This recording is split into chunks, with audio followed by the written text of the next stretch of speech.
Welcome to our channel. आज का कहानी शुरू करने से पहले जल्दी से बेल आइकन को दबाकर हमारे चैनल को सब्सक्राइब कर दीजिए और नए नए कहानी देखने का मजा लीजिए। अंजलि की बात सुनकर विकी सोच में पड़ जाता है। उसकी कानों में सिर्फ अंजलि की कही बातें गूंज रहा था। क्या मैंने अंजलि को चांटा मारकर कुछ गलत तो नहीं किया? उसकी बिना मर्जी के आशीष के साथ शादी करवाना क्या ठीक होगा? अंजलि सही बोल रही थी। प्यार किसी से और शादी किसी और से, ये ठीक नहीं है।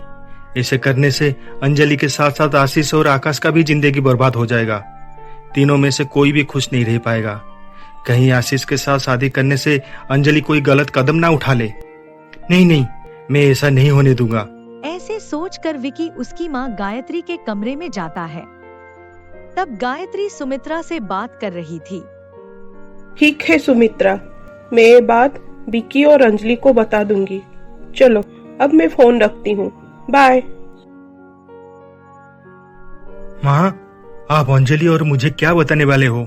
कि सुमित्रा ने पंडित जी से अंजलि और आशीष की शादी की मुहूर्त निकलाया है और शादी की शुभ मुहूर्त इस महीने की 20 तारीख को निकला है।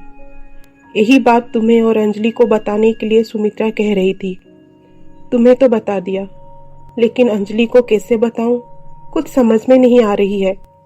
कहीं अंजलि शादी की बात सुनकर और भी दुखी ना हो जाए।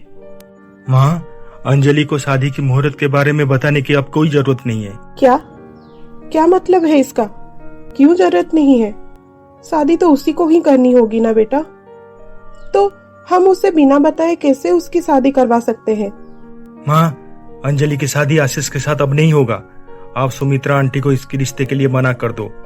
हम अंजलि के साथ बहुत गलत बर्ताव कर रहे हैं माँ, जो ठीक नहीं है। अंजलि की शादी उससे होगी जिससे वो प्यार करती है, यानी आकाश के साथ। मेरी बहन को हमेशा खुश देखना चाहता हूँ माँ, इसलिए उसकी शादी आकाश से ही होगी। तू सच कह रहा है बेटा? हाँ माँ, आप जल्दी से सुमित्रा आंटी को फोन करके मना कीजिए। कहीं ऐसा ना हो कि वो शादी की तैयारी कर ले। उसके पहले हमें उन्हें सब कुछ सच सच बताना होगा माँ। आप अभी उन्हें फोन कीजिए। तू ठीक कह रहा है बेटा, मैं अभी सुमित्रा को फोन लगाती हूँ। उसके बाद गायत्री सुमित्रा को फोन लगाती है। हेलो सुमित्रा। हाँ गायत्री, बोल, कैसे फोन किया? सुमित्रा, मुझे तुम्हें कुछ बतानी है, लेकिन कैसे कहूँ, कुछ समझ में नहीं आ रही है। अरे गायत्री, मैं तुम्हारी बचपन की दोस्त हूँ और ऊपर से हम अब समधन भी बनने वाले हैं। मुझसे बात कहने में कैसी हिचकिचाहट? बोल, क्या बात कहना चाहती है?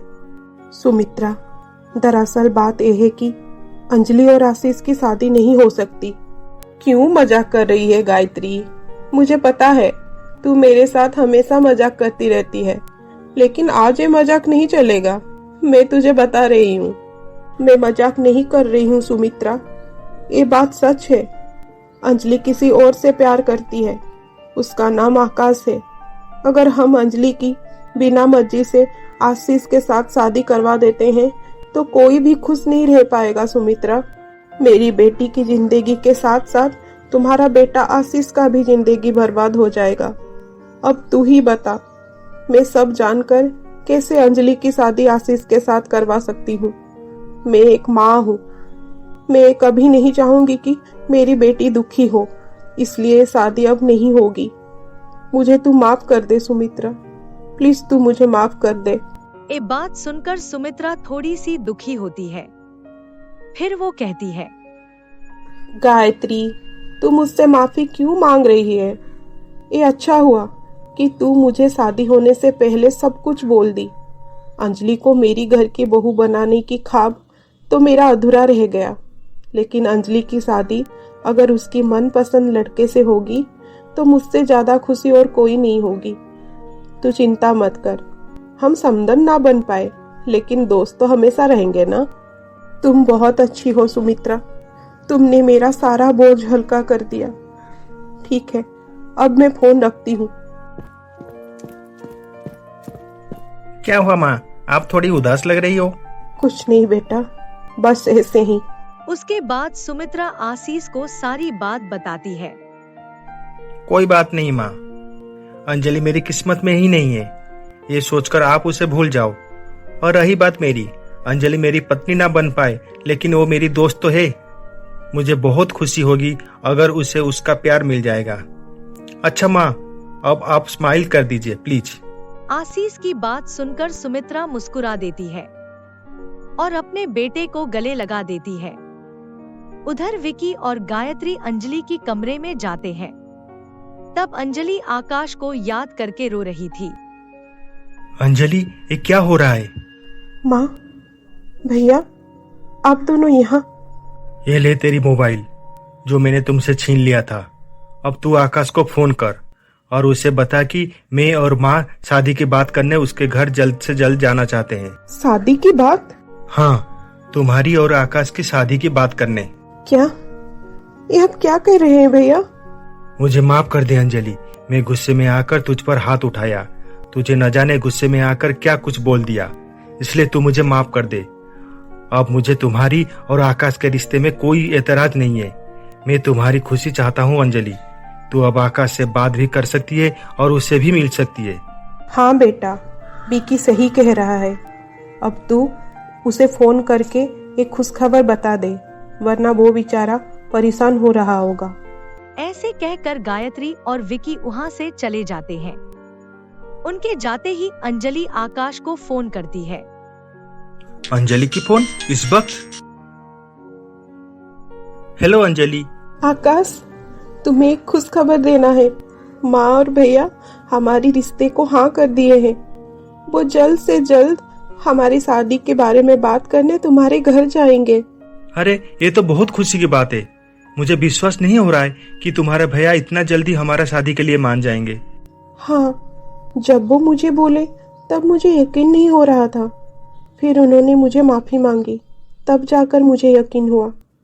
अच्छा सुनो, कल सुबह 9 बजे तुम मुझे मिलने गणपति बप्पा के मंदिर आ सकते हो क्या? ठीक है, मैं आ जाऊंगा। हेलो रंजीत, तुम्हारे लिए एक काम है। कौन हो तुम और क्या चाहते हो मुझसे? मैं कौन हूँ तुम्हारा जानने का कोई जरूरत नहीं है। काम की बात सुनो, तुम्हें किसी को मारना है।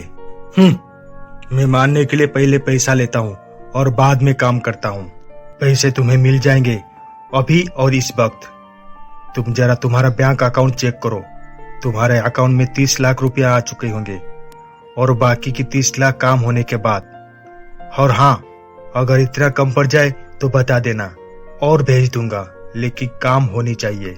नहीं, इतने में ही काम हो जाएगा, लेकिन किसको टपकाना है? उसका नाम आकाश है। मैं तुम्हें उसका फोटो मोबाइल पर भेज दूंगा, लेकिन काम हो जानी चाहिए। तुम जो भी हो फिक्र मत करो। रंजीत जब किसी काम हाथ को लेता है वो उसे पूरा करके ही लेता है। और एक बात, आकाश की मौत एक मर्डर जैसा नहीं होना चाहिए। उसका मौत एक एक्सीडेंट जैसा होना चाहिए, ताकि किसी को तुम पर या मुझ पर शक ना हो पाए। ठीक है, काम हो जाएगा, आप फिक्र मत करो। आप बस उसका फोटो मुझे सेंड कर दो। अब आगे क्या होने वाला है जानने के लिए देखिए हमारा अगला एपिसोड।